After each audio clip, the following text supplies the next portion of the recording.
Thank you for being here. Thank you very much. You've had a busy trip to Washington, D.C. from India. Absolutely. Tell us what brings you to Washington.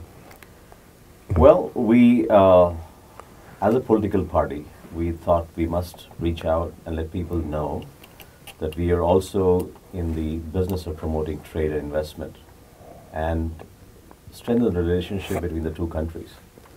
So over a period of time, India and US have been very close to each other, but we need political support and people like us coming here to understand better practices in government and also to get some important takeaways that we can go back and implement back in our country. It's been very interesting 2-day trip to Washington, D.C. Met with a lot of senators and congressmen and of course Secretary of Housing. Some of the points that we discussed really impressed us because as a young political party, we have to build a vision and something for the future. And the takeaways were excellent in our opinion, and this is something that's going to help our country and our people. Let me ask you, we have listeners who probably are wondering, why should America care about what's happening in India and have stronger relations? So what message would you give to them? You have to understand, the world 1/6 is the world population is in India. So what happened, India is the largest democracy. What happens in India, eventually it will reflect back in other parts of the world. So you cannot ignore what's happening in India. It's very much, it's quite essential for the rest of the world to know about it, and eventually it will influence. If some issue happens out there, here you can say the great workforce of Indians are there. So eventually it will hit the economy in very crucial sectors of business here. So you mentioned trade as one. I know security is another relationship that's important between the United States and India. What other things would you like to see the two countries work more collaboratively together on? You know, all around the world right now, the biggest thing is employment, right? So, you know, India has always supported the drive for technology and innovation in America. A lot of our young engineers have been coming here. They've contributed their time and effort into making some of the successful technology programs and missions out here. So I think we also need to focus on agriculture because that's the biggest employer back in India. And some of the best practices, the good technology that this country has been building upon is something that we can draw upon and take it back to India and see if we can implement those. The new areas of business, which is very keen for a growing nation like India, is clean energy, waste management, and of course, on the security side, we had to deal with terrorism like USA also had to deal with that issue. And we have collaborated very well on several specific programs, but I think the Government of India and the Government of America have come forward to sign agreements which enable the transfer of such technology, which earlier would be given only to NATO countries. So India is the third country after Japan and Korea in Asia to get that benefit, where sensitive technology which was available for security purposes is now being transferred to India. Mr. Kalyan, can you tell us about the journey from being an Indian filmmaker and producer and actor to now a political leader? Maybe first of all, I never thought of to become an actor, so destiny pushed me to become an actor. But my heart was always looking towards to work for my country. I don't know, I never knew which way to go. But I think eventually the path led to get into politics. And the reason was, it's about the public policies, if it is affecting common citizens, and I'm not able to, I was just being a helpless guy, or being an armchair thinker, or armchair activist, and I was sick and tired of it. Constantly, that inner dialogue is killing, it was killing. To one point, it was driving me mad. Either you do it, I sit at home and do films. But I could not keep quiet, so to answer my conscience, I've taken a call, just plunged into politics. And how would you describe the mission of the party that you've started? It's about, India is a very complex country. We don't speak one language. We are not of one ethnic group. We are hundreds of ethnic groups, and we have hundreds of dialects, and we are close to have around 30-40 languages, different languages and different dialects. We have a lot of cultural clashes. So all these things put together, we have to really steer India, and somehow the destiny is, we find something commonality amidst all these contrasting issues here. And that's what interests us, and that's what we want to bond it further. Because if you don't work towards it, and there are a lot of issues would crop up in the decades to come.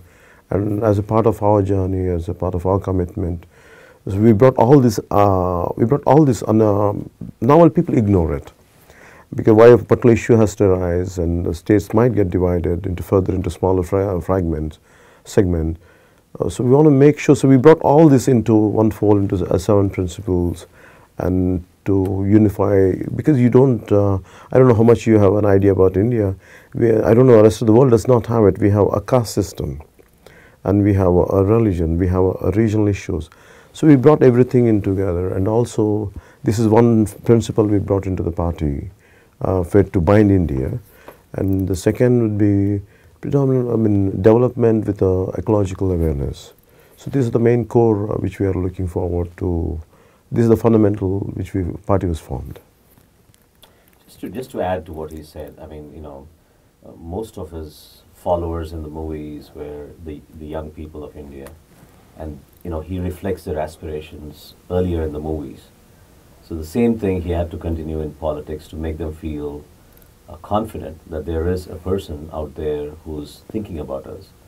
And he reflects the aspirations of that segment of the population which is very keen to have a different India in terms of opportunities, in terms of more broad-mindedness, cutting aside regional disparities, going to become a global citizen. And as part of that outreach program is what brought us to Washington, D.C. That's wonderful. And just so our listeners know, I've heard you described as the Tom Cruise or the Denzel Washington of India filmmaking. Of course, those are 2 popular American actors.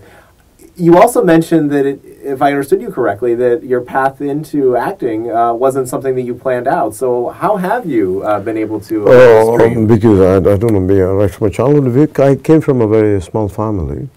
My father was a government employee in police services. My family was looking at me to become into police services. So somehow I could not finish my degree, and I was into a lot of yoga and a lot of spiritual. My mind was going towards the spiritual realm. So I was learning. I was into a lot of yogic practices. I think my family was quite irritated about that, and I said, "You're growing and you're not doing anything." And I said, "I don't know what to do." Then they said, "Why don't you try acting?" Then I said, "Okay, let me try," because my family is in film business. So I just tried, and someone liked it, and that's how it started off. But whatever I do, I put my focus completely onto it. That's how it went on. That's great. Well, congratulations on the success that you've had. Well, we touched on this a bit, but what are some ways that America and India can better partner together? Excellent. I mean, like I said, India is still a country which is very open to having a very strong relationship with America in terms of trade. And also the fact that most of our young people have a desire and a vision to come and contribute in the universities here as well as the technology areas. But the newer areas of opportunities in India are really going quicker. And mobile communications, space technology, like I said about agriculture, and not to forget, waste management and clean energy are some technical areas where America has already advanced itself, and we'll be happy to collaborate and get in people who will be able to invest into new products and new factories back in India. So I think these are broad areas where we can collaborate. We've done in aerospace. We've also done in infrastructure like ports. So the opportunities are plenty, and we are, like I said, it's a very democratic nation which is not regulatory as it used to be, and very open and broad-minded in terms of doing business with America. So many of those areas that you mentioned, of course, are core to the free enterprise system that both of our countries deeply believe in. Can you talk at all, given the size of the population of India, how that belief in free enterprise and freedom more broadly has lifted people out of poverty and helped them to better lives?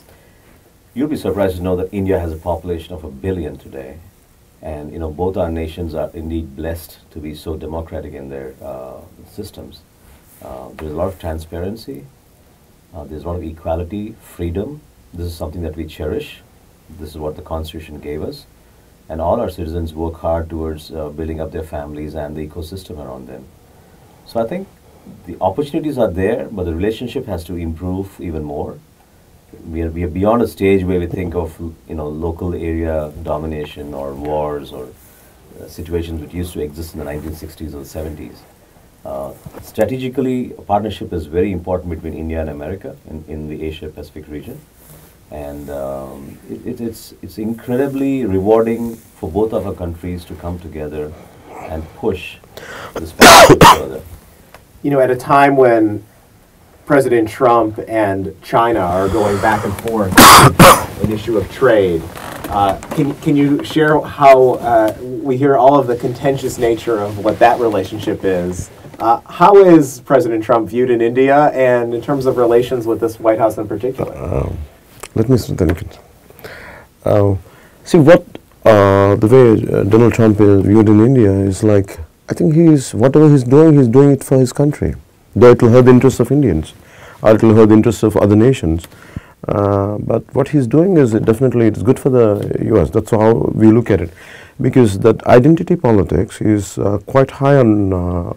It could be seen everywhere, right from Catalonia or from Brexit or anywhere in all the countries we go, and even within India, that identity of some people who come all the way from other places, and they're able to get the benefits better than us, and they're able to progress better than us, prosper better than us. And I think definitely that anger is quite common in all over the world. I think Donald Trump is representing that part here. So, though it pains, definitely it pains, there is no doubt about it, but a part will understand. So it is a kind of contradictory on this issue there. Interesting. Well, one area where Trump has done things differently, perhaps from some of his predecessors, is his use of social media, particularly Twitter, to talk directly to the American people and people across the globe, frankly. I wanted to ask, because I just saw a report this week about how India could be really the next significant area of growth for social media companies and technology. What can you tell us about the use of those platforms and how that's changed communication back in your country? No. He initiated, his brainchild is recently from party side. He initiated a program. It's called Janasena. It's a wave of people. That's the meaning of it. So how it went, so I think you'd better to explain it. So before I get into that, you must know that he's the 6th most popular guy on Twitter. He's got close to 3.5 million followers. And he's actively followed. And what's the handle for our listeners in case they want to check it out? It's Pawan Kalyan. At Pawan Kalyan. At Pawan Kalyan. And this program that he just mentioned about in the party, we started a program called Janatharangam, which is waves, acoustic waves, as well as waves, reaching out to people. And it was a knock on every door political campaign. But interestingly, we used technology. And all those knocks on the doors were on Facebook Live. So on a particular day, the president of our party, Mr. Pawan Kalyan, also visited houses at 9:30 in the morning. And, this conversation that went live made people join this incredible revolution back there. And we had almost 30,000 videos on Facebook every day for 5 days. 30,000.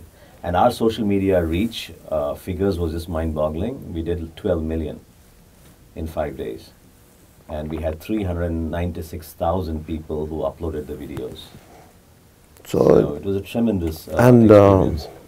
And people are really, because this technology really making people to participate, and they're able to be vocal or verbal about what they feel, and both the party ideology and everything, and we're able to leverage social media in quite an effective manner.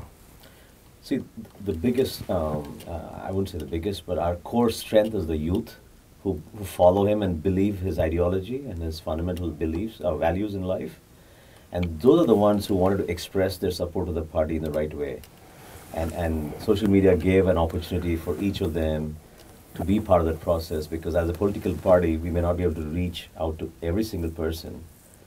Even if we did, we could not have given them an opportunity to participate in the process. But social media allowed each one of them to connect with him. So, And end of the evening, he would sit down and make phone calls to whoever performed beyond a normal figure, like 200, 300 calls per day. These guys would take, and he would call them and congratulate them. so it was great. it broke all the protocols. I mean, the regular political protocols. So which made them to be more stay to be connected to us. So that gave us a lot of leverage. And I think social media is going to be very powerful. That's really inspiring, yes. And you make a great point about social media allowing participation. I know the youth probably certainly really enjoy that. Are there any final messages you'd like to share with our listeners before we go? Like I said, this partnership is very important for both the countries. And we are here as a young political party to also continue the same friendship and partnership. And we're also here to represent our community, because most of the community members today are feeling a little, I wouldn't say upset, but a little sad at the new administration, the new regulatory controls that came in about immigration and how their families and their children could get affected, especially on the H-1B visa regulations that have come in. So we are here to support our community, give them that strength and confidence. At the same time, at the government level, we are here to make the lawmakers understand that this is a process that they also must respect and take it further. So from my side, I would like to say a lot of cultural understanding should get deepened between US and India, because we call it as because America was discovered they want to go to India, but instead of India they discovered America, Columbus. So there is some connect right from the discovery of America. A lot of us feel that there should be a lot of cultural exchange programs is very needed before, even to understand, before business to take it to the next level. I think a lot of cross-cultural understanding between America and India, because each part of India has a very unique culture. So you cannot say India as one culture, because it's a multiculturalism. To understand that, I think each state should have a direct connect with the US, so to understand, to explore their own culture. And so America will have at least 30 to 40 cultural exchanges, and that would really deeply enrich the prospects. In our own experience, I mean, when we talked with lawmakers in the last 2 days, the ones who had been to India were able to empathize and get on the subject real quick. But the ones who have never been to India would take time to understand the points that we were coming to.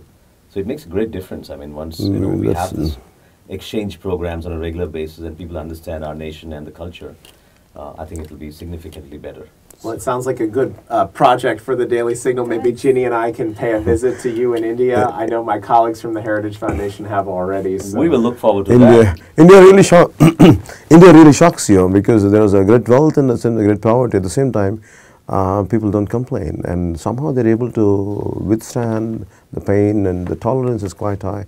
And still they don't want your good, they want their own good. And that's what India talks about. And even when Martin Luther King Jr., when he came to India, that's what he expressed. If the same situation would be prevailing in any other country, it would have led to a bloody war.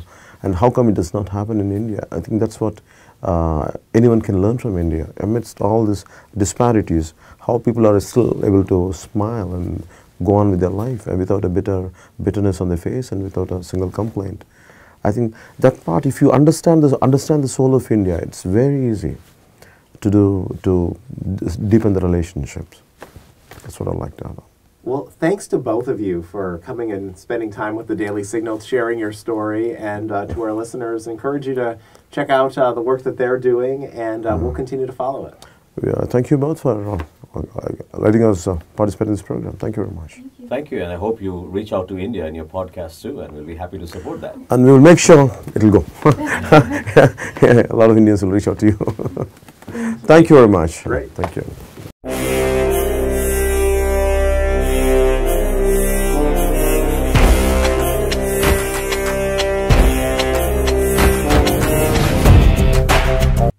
For more updates, please subscribe 99 TV Telugu.